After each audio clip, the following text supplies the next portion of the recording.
All right, Mr. LaFond, we're gonna do what I call a historicist uh, video where we're gonna talk about I cannot tell a lie, Mr. George Washington, the father of our country, or as you call him, George Washington. Washington. Washington. Washington with an R. And Washington, PA, when I lived there as a teenager, they would say whoosh. Whoosh. And of course, I was a barbarian for saying wash. Wash. None of us would say wash, right? Right. As it's spelled. Yeah, I'd say Washington. Yeah, in the Middle Atlantic, a lot of them say Warsh or whatever. So, but yeah, what the hell with this fucking language we speak? Anyway, so now George Washington. Now I know you're not. You used to not be a fan, but that's not really true. You would only say that Washington was an evil man. Now, I'm not a huge fan of Washington for a number of reasons. But in the end of the day, I remember this idea I have of great men of history. When I say great men, the assumption when you say great is that they're good, which is totally nonsense and modern sentimental like foolery. Temujin was a great man by the standards of today. Temujin was a mass murderer, which to history means what? Well, it's a ridiculous term. It's like war crime. It's a total nonsensical term that has a lot of value now because you live in a nonsensical time. But regardless, great men of history: Napoleon, Stalin, Mao, Temujin, Alexander, Cromwell, the ultimate guy I can't name. Right, and not Trump, okay, and Washington. I would argue, even though you could say, well, he's just in America. Washington, as much as I would not like the guy, if I had to be around his ass, well, I'll have you give your perspective on him in terms of, your concept of George Washington. First of all, to be a great man in historical terms absolutely means that in our postmodern vaginal terms, he has to be evil because he's responsible for, at the very least, tens of thousands of deaths.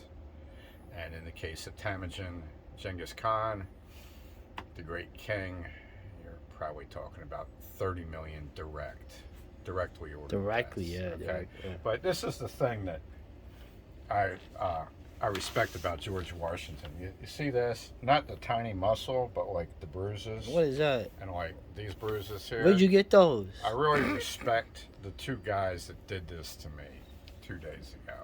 Okay?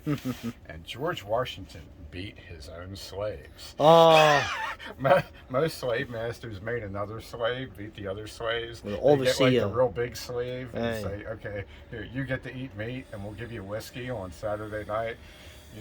You beat the other people. Yeah. Washington did it himself. He Oh. was a big dude. yeah, he too, was a big okay, dude too. right. He was like six. How was he? Six. I think he was 6'4", over Back 200 then, pounds. that was Back then, it's a huge 5'9". Your height was tall back then. Well, I'm only 5'7" now. I've shrunk an inch.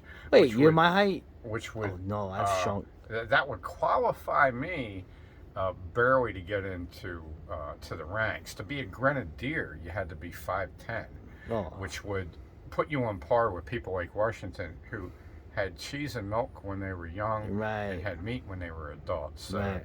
the class stratification made that the poor man was generally shorter.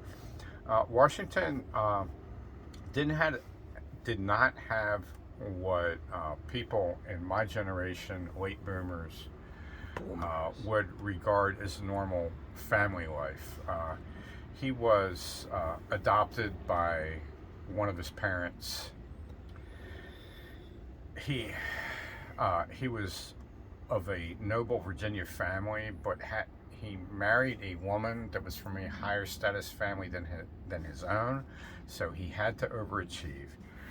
When he was a very young man, he went on an expedition for which he wrote a report for the governor of Virginia. And as his guide, he chose a man known as the Half King, who also had an English name. This guy is either entirely English or he's a half breed, and he's a minor chief in the Pittsburgh area who hates the French. Oh yeah. From a distance, oh, the this dude story. smells like an English secret agent. So Washington's got this guy with him who's like the James Bond of, 1750. Okay? And Washington manages to take a small expedition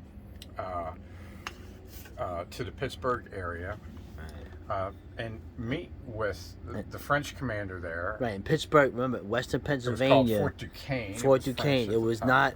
The French had control of that area. It wasn't Pennsylvania or English yet. Anyway, just saying. So he has for a guide a man named Gilchrist, who wrote a short journal of this trip, and Washington wrote a longer journal of it.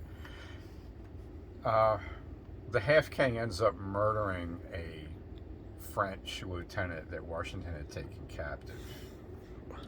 So Yeah, the attack. people yeah, either the want French. to totally exonerate Washington or they want to blame him, depending on which part of the continuum they're on. Right. He's younger than this guy. He doesn't know the area. He probably just ended up in over his head. Yeah, that And makes then- sense. So he ends up being the nexus of this French and Indian War that Oh. it ignites there. And he's got to file a report. The Half King doesn't do well. The Half King's dead within a couple of years. But this blows up into a war in which Washington goes along as a militia commander with the British general. It might have been Burgoyne. Was it Braddock? Wait, who was Braddock, it? it was Braddock. Braddock, Yeah, okay. see, okay. He goes along with this guy who gets killed. Yeah. And him and Washington get ambushed. Washington is not a coward. He's a brave man. He does what he can to retreat in good order. And his various blunderings has started this great war on the frontier, which was just a series of wars. It was the last big one between the French Right. and the English, which results in the English winning. Yeah. And when the English win, that puts Washington and his fellow upper class, plantation aristocracy, it puts them on a collision course with the home country. Right. Because now there's no longer these two different big groups of Indians and these two different big European powers backing them. It's just England, and they are using the Indians to try to keep their subjects from migrating too far west to the point where they get out of control. Yeah. And they're also using their subjects as pressure on the Indians Right. to get concessions, and they're not as good at tribal politics as their French predecessors were. Right, the French- so yeah, you've French got were a better. building disaster that's going to blow up, and Washington's in the dock for this. He's along for the ride, and he ends up rising in the revolutionary movement. Yeah. Well, it's interesting that when you see that, like, people forget all these things with the Washington, and it was a very complicated thing, the French and Indian War, and of course, is the setup for the Revolutionary War, the War for Independence. In some ways, I'm one of those guys that's like, I could care less if the Patriots had won or if the British had just crushed the rebellion. But like you said about Washington, that the guy was not a guy. He didn't make other people do his stuff. He was this big ass dude out there in the woods getting shot at, big target, and the buck stopped with him. He was there in the middle of it. So later, obviously, you have the Revolutionary War. You have this army that is starving, losing battles. The Battle of fucking Brooklyn. I've been in Greenwood Cemetery where the British and the Hessians like annihilated like most of his forces, and they had to run to Jersey and all that. But But the guy never gave up. I'll give him, he never gave up. They never got paid. A big thing was getting paid. A big issue after the war was the debts that a lot of these men had incurred, and were still never paid for their service for risking the neck. Anyway, the point I'm making is that so now we have the Revolutionary period where obviously Washington's a hero. What is going on at Washington after the war, like Shays Rebellion, the Whiskey Rebellion, which are mentioned but not really looked at enough, where Washington is now, now he's putting the law down on other native-born Americans. The Shays Rebellion, I haven't fully researched yet, so I'll skip that. As far as Revolutionary War goes, Washington's job was to keep an army in the field. Okay. That was his job. He was there just like, I forget the name, Giap, the Vietnamese guy that worked for Ho Chi Minh. Okay. Giap. Oof. His job was to keep an army in the field. The Vietnamese lost between 1 and 2 million people, no, okay, geez, yeah. to 55,000 Americans, and they ended up winning the war. Right. His job was to keep an army in the field. That was Giap's job. That was Washington's job. That all you have to do when you have a distant power trying to impose their will on you with these overwhelming logistics is to keep an army in the field and stress their supply chain, okay, and just stress their logistics. Washington did that. He lost almost every battle he was engaged in, and his co-conspirators, because they were conspirators. Yeah. You had a third of the country did not give a shit. Right. They were like you. Okay. Right. A third of the country were loyalists. Yeah. They were with England. Tories. The other third of the country, they were revolutionaries. So this was a tight thing. Washington had a deal with the Continental Congress that he would keep an army in the field and he would not accept kingship when it was over. And he had a speech prepared because his men wanted him to be king. Right. Because they knew that the guys between him and them were real scumbags, and they were smart. Right. And he turned them down. Washington could have been king, and he decided not to be. But that was part of the deal. He made the deal that he would not be king. Now, it took a few years to get to go from the Declaration of Independence and the Articles of Confederation to the Constitution. And at a certain point, Washington locks all these wigged rich faggots into this building in Philadelphia, and he puts his men around them. Not this month. Don't say that.